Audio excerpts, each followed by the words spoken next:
Larry, one of the things that struck me this week is that the HHS, Department of Health and Human Services, ordered the CDC not to be collecting the data from the hospitals anymore. That data has to go directly to HHS. And as a result, at least thus far, some websites have shut down. What does that tell us, even beyond the coronavirus, more generally about the government response to this pandemic?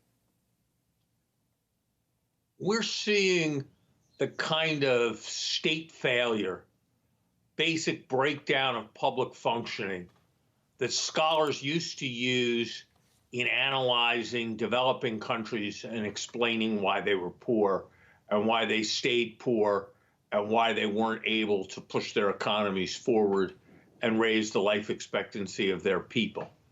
Analyses that people thought of as relevant to understanding failed governance in some of the poorest countries in the world now look relevant in the United States.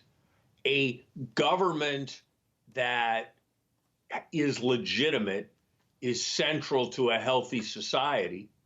And for a government to be perceived as legitimate, it has to be minimally competent in dealing with threats to its citizenry. And ours of late has not been.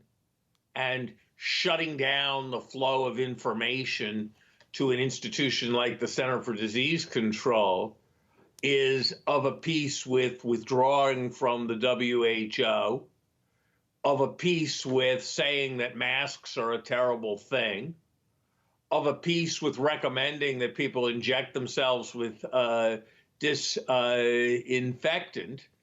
It is the stuff that one associates with the poorest and least functional societies in the world, not the world's reigning superpower.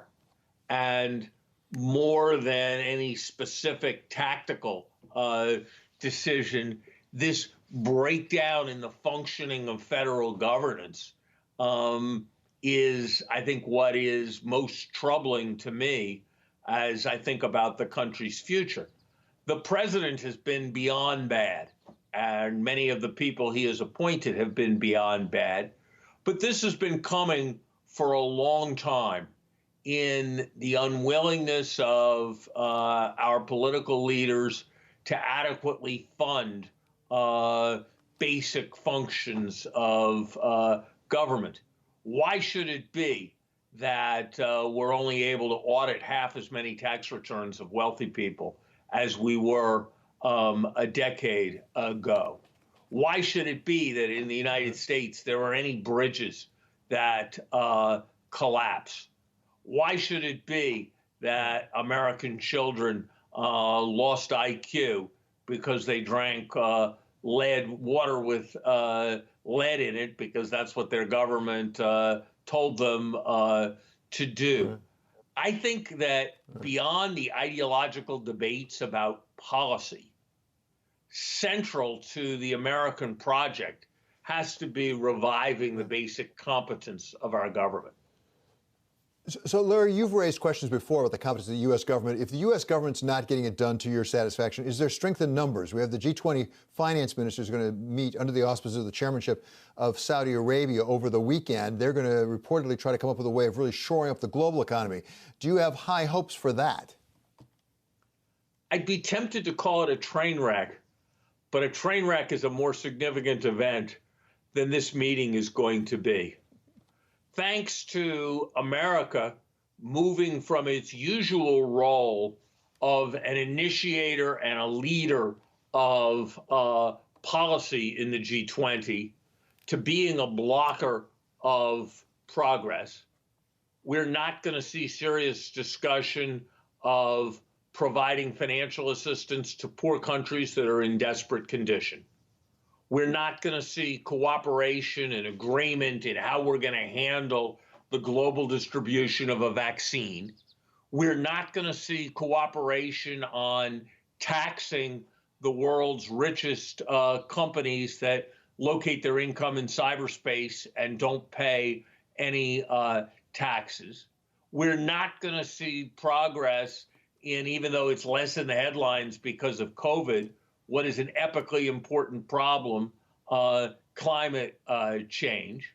we're not going to see serious discussion of what the role of the dollar in the international system is going to be at a time when there have been things that some people think of as abuse of the dollar's power and that others resent very much.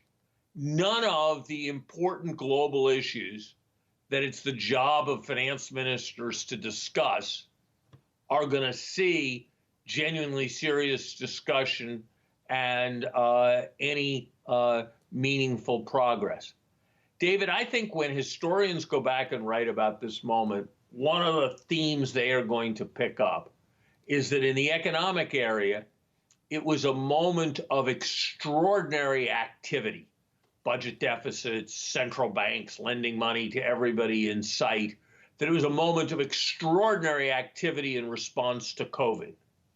But in the international area, it was a moment of staggering passivity. That's very different than in 2008, when with Gordon Brown's leadership and President Obama's leadership at the London summit, it was international energy matching very strong domestic efforts. And that's the fault of everybody involved. But given its traditional role, I think the United States is going to be blamed. In many ways, the United States is acting like a declining power in the same way that Britain acted as abdicated responsibility during the Depression period.